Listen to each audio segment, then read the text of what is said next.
Welcome back to the second part of our lessons on qualification, which we'll be going over for the next, I think this is the second of 8 videos, so you've got 6 more videos on qualification after this one, which is a lot. So this video is really important and kind of complicated. So it's not that long of a video, but you probably will want to watch it 2 or 3 times. I know if I was just learning, this is one of the videos that probably would have given me a harder time. Compliance and investment are very big concepts that have a lot of power in psychology and in persuasion. So while they're big topics, they're not that complex. People over complexize these things rather than getting a real understanding of them. So hopefully the first time you watch this video, due to my amazingly stellar teaching skills, you will understand everything about compliance and momentum. And if not, watch it again. So what is compliance? In psychology, compliance refers to the act of responding favorably to an explicit or implicit request offered by others. So let's break that down in a normal person talk. Basically, compliance means if you ask a girl to do something or you bait her to do something, does she do it? In order to get a woman into bed, you first have to get her to comply to your requests. A girl's not going to sleep with you if she won't give you her hand. She's not going to sleep with you if she won't leave a bar with you. She's not going to sleep with you if she won't pick up a phone call. So there's a million different things that we need her to do and comply with that lead to sex. The other thing about compliance, and this is super important, put a star next to your notes. You are taking notes, right? Compliance builds momentum. What that means is that the more someone complies, the more people do what you ask them to do, the more likely they are to do what you ask them to do in the future. The flip side of that coin is that compliance and a lack of compliance build momentum as well. So if a girl doesn't do what you ask her to do, and you keep asking her to do things, she's probably eventually going to leave that conversation and not even comply to your request for talking to her. So, like I said, there's some definite things that come into play with compliance and investment that we want to be aware of. Now, investment, on the other hand, refers to getting the woman to contribute to the interaction. Anything you're getting from her, any interactivity, anything she's giving to the conversation, the date, the 27,000-year relationship is investment. And in general, women invest in one of 5 ways. They invest physically, meaning they sleep with you or touch you, spend a lot of physical time around you. Emotionally, this is different from, getting a girl to open up to you on the phone while you're being her emotional tampon. But if you have attraction with a girl and she tells you something really personal or deep or, kind of scary about herself, chances are she's investing emotionally and she's going to be more into you afterwards. Financially, let me first say that I am not, of all the forms of investment, this is the one that I don't like the most, because you don't want to get girls to pay for things because it hurts your chances of getting laid. I've been on too many dates where I've got free lunch or dinner or whatever and didn't get sex. So beware with the financial investment because some guys are just leeches. And so sometimes when you get a girl to pay for everything, it just makes her resent you. Having said that, I do make women financially invest. I just usually make it under $5. I'll have them pay for parking if there's a valet place. I'll have them buy a pack of cigarettes or gum or something, but nothing that big. What I'm not going to do is be like, so you got this one, right? And have a girl pay for a $70 dinner. And personally, I think you're a scumbag if you leech off women financially, or offer to teach guys to leech off women financially. You're just a big piece of shit. Vin DiCarlo. Lastly, next time. Obviously, the more time a girl spends around you, the more comfortable she's going to be. And lastly, compliance. The more she does for you, the more requests she responds to favorably, the more she's going to do things in the future. This is one of the reasons why girls get stuck in bad relationships, because when you're in a relationship with someone who's a bad person and keeps asking you to do stuff, and you keep doing it out of some sense of obligation, you're actually building momentum for you to stay in that cycle. You're making it harder and harder, digging your own grave, so to speak, for you to get out of that, because the more you do for this person, the more invested you are in the relationship, which keeps you in it. So if you're in a bad relationship, stop doing everything for the person. Just stop doing it. See what happens. All right. Now, generally, there are 4 ways to get women to comply and invest. And they are qualification, scarcity, which is, we'll explain in a minute, commitment and consistency, the idea that human beings need to be committed and consistent psychologically, and social proof, the idea of groupthink and using demonstrations that you are popular and other people like you in order to make girls like you. Comply and invest. So let's jump into these in a little bit of detail. We're going to be coming back to these concepts time and time and time again for the next half of this year, basically, as we go throughout the course. These concepts are just so core to everything you're doing when you're talking to women. So first, qualification. Qualification, best way to get women to comply and invest. It's important because it sets the screening frame. Most guys do not have standards. Most guys, if the girl's hot, they'll do it. So showing that you're looking to see if she has qualities and you're not just looking for a piece of ass is a big part of qualification. Number 2, builds compliance. The more a girl qualifies herself, the more she responds to your request, the more she's complying. Compliance moves things forward. It shows you whether or not you and the girl are compatible. Put another big star in your notes next to this one. A lot of guys, they think compatibility is only for long-term relationships. If you're looking to get laid quickly, the best thing you want to look for is girls you're compatible with. Because when you have a lot of compatibility and a lot of chemistry with a girl, the idea of you guys having sex, it just becomes something that's going to happen. This has happened so many times in my life. When there's that compatibility there, when you're qualifying and she really does fit the characteristics you want in a woman and you fit characteristics she likes, things get explosively sexual quickly. And lastly, it gets the woman to invest in winning your approval. Underline, highlight, and star that one. If someone were to come to me and say, John, what's the most important factor when it comes to whether or not you're going to be able to sleep with a girl? I would say whether or not she sees you as someone whose approval she wants, whether or not she wants your validation. If a girl wants your validation, if she wants your approval, if she wants you to think she's cool and hot and sexy and everything that women are amazing, your chances of sleeping with her are like 99%. Because she wants to win you over. And all you have to do, basically, is structure an opportunity so that the only way that she can win you over and get your validation and approval is to sleep with you. So that's really the big secret of qualification, is it starts setting you up as someone that the woman wants approval from. And if you can do that, sleeping with girls is very, very easy. Just to recap, qualification happens whenever someone tries to positively influence your opinion of them. In qualification, our goals are fourfold. Number 1, get women to seek our approval. Get her to see us as someone who she wants validation from. If she's not willing to qualify herself, if she's not willing to prove that she's cool, you can't move forward.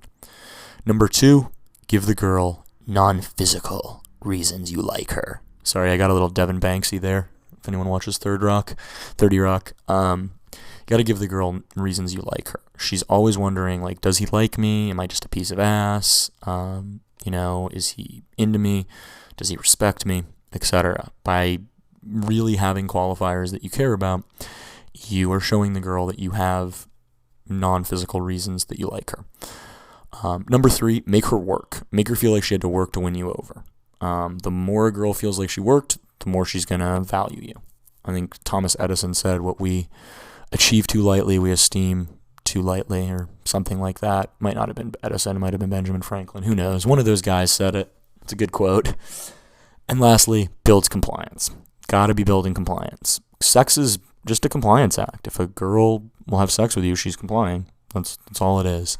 So building compliance is a huge factor in everything when dealing with women.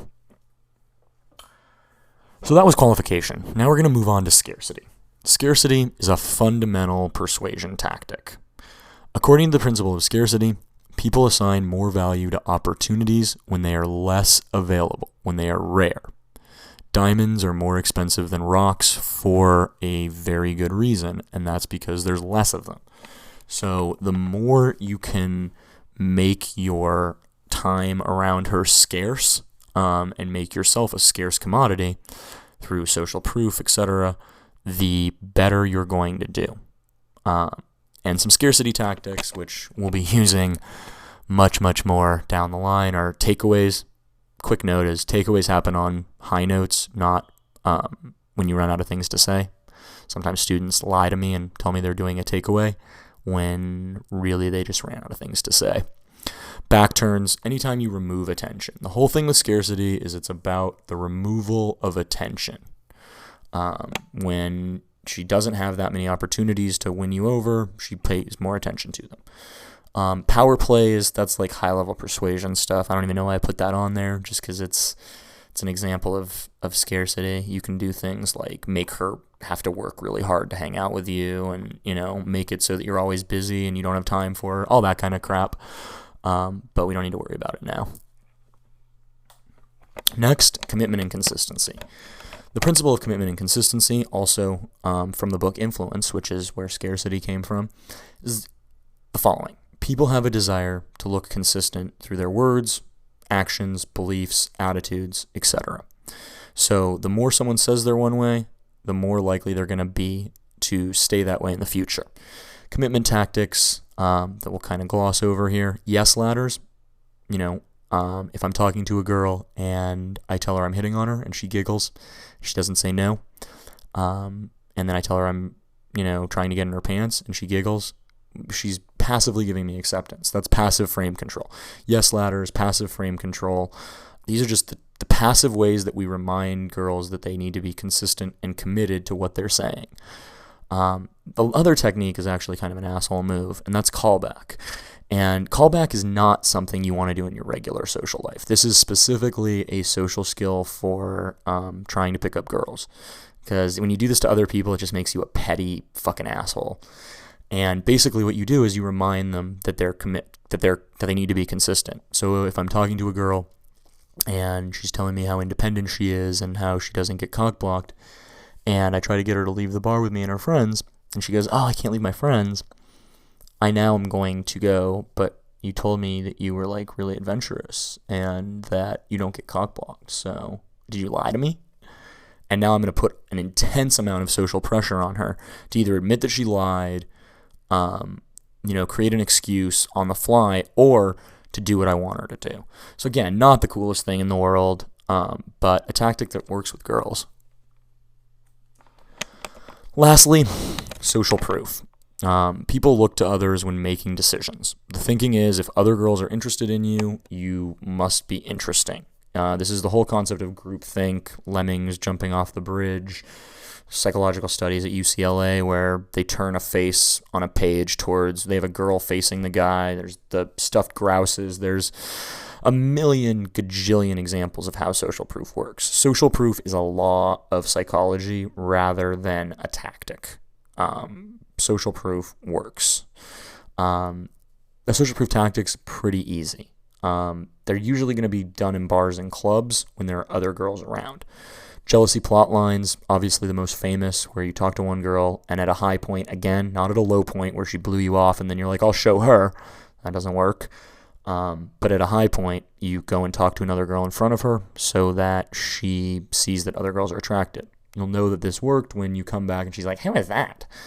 Another thing is working the room. If you do bars and clubs, which I don't do very often anymore, you want to work the room. You want to make sure that you're in conversations with girls almost all night long, so that by the end of the night, 12:30, 1 o'clock on the West Coast, 3:30, 4 o'clock on the East Coast, you're the social center of the room. You've talked to everyone, and now you have a lot of girls that you had limited interaction with who are curious about you. And lastly, another asshole tactic. I seem to be saving all of them for the last tactic of the teaching: inducing competition. According to the book Why Women Have Sex, which was published by a female doctor, the number 2 reason women have sex is competition. Not love, not marriage, not he's hot, not horniness, competition, to beat another girl. So inducing competition happens when you're seen talking to other girls, and then you let the girls know that there is a competition. I might say something like, yeah, she's really cool. I mean, like, you're awesome too. Like, I'm super attracted to both of you, but, I'm just talking. And I personally have had 5 to 10 nights probably where, using competition, I have taken one girl home that night, slept with another girl the next day.